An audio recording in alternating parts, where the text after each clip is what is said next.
You should generally just try to understand who the other person is, and what makes them the way they are. That said, there are some fun little questions I've come across over the years that help accelerate the process of intimacy. You shouldn't take these very seriously, but they're really fun. What's your ideal body of water? This is a fun little game that I learned way back in 5th grade, and I've been using it for my amusement ever since. You tell the girl you have a little psychological test for her, and then ask her the following questions. What's your favorite animal? Describe it in as much detail as you can. What's your favorite color? Describe it in as much detail as you can. What's your ideal body of water? Describe it in as much detail as you can. Then, you share with her the corresponding meanings of the answers. The animal describes how you'd like other people to view you. The color describes how you view yourself. The body of water describes how you think about your sex life. This one is much less fact-based than the OkCupid questions, but it's always good for a laugh, especially when someone describes the water as wild and dangerous, or vast and dark. More importantly, it opens the conversation to deeper, more meaningful topics. The infamous 6-1-2-1-8-2-4 challenge.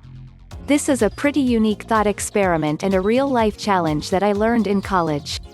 It's a bit tougher to bring up casually, and you should definitely establish a rapport with someone before asking this, but everyone I've talked about it with has had a lot of fun with it. The challenge is this. There are 4 groups of activities: eating donuts, running miles, drinking beers, and having orgasms. To complete the challenge, you must do one of these things 6x, one of them 12x, one of them 18x, and one of them 24x. You have to do all of this in under 24 hours. For example, you could have 6 orgasms, run 12 miles, drink 18 beers and eat 24 donuts. People enjoy contemplating the various limitations and possibilities of this challenge, and it's interesting to see people's attitudes towards each category. I once told a girl I didn't think there was any way I could ever have 12 orgasms in 24 hours, and she said, "Thanks for the vote of confidence." That was a fun few months. 36 questions to make you fall in love. This was an old psychology study which became popular recently when the New York Times ran an article about it. Basically, a researcher came up with 36 questions designed to make 2 strangers fall in love after asking them of one another. The activity peaks at the end, when you're supposed to stare into the eyes of the other person for 3 minutes straight. It's surprisingly intense. I've actually tried this twice, and it's been interesting both times. I didn't fall in love with either girl, but the questions definitely accelerated our relationship and got us talking about real things. I won't list all the questions, but you can find them on the NYT website here. Doing this entire activity or just discussing it can lead to interesting conversation about love, attraction and what it means to you and your date. A walk to a lover's house. I hesitate to include this one because it seems like something you'd read in a Cosmo teen magazine, but it's still kind of fun and girls I've done it with have really enjoyed it.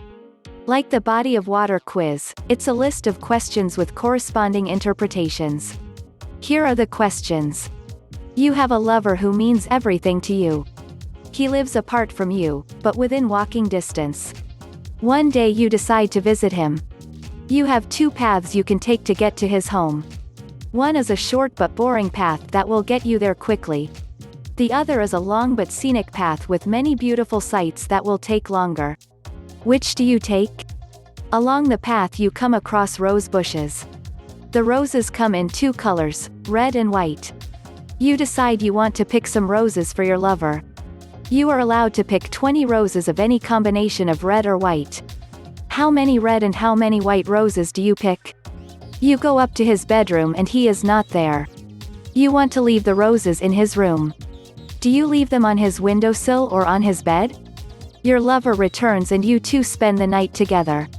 You both fall asleep and in the morning you wake up first. Is he awake or still sleeping? It's the end of the day and time for you to say goodbye and go home. Again, you can take a long but scenic path or a short but boring path. Which path do you take? The corresponding interpretations are: if you took the long path, it means you take a long time to fall in love. The short path means you fall in love quickly. The white rose bush represents selfishness in a relationship, while the red rose bush represents selflessness. The makeup of the bouquet indicates how selfless you are. If you left the flowers on the bed, you prefer an intense relationship where you see your lover a lot. If you put them on the windowsill, you like your space. If your lover is still asleep, you don't feel the need to change your partner in a relationship. If they're awake, you're more controlling. If you take the long path home, you fall out of love slowly. If you take the short path, you get over breakups quickly. Use them wisely. These are definitely not magic, and they're no substitute for being a generally good conversationalist, a subject which many people smarter than I am have written extensively about. But I've found that they can transform an otherwise mundane first date into a really fun conversation, and can do wonders to make you and your date feel comfortable with each other. Good luck, and let me know how it goes.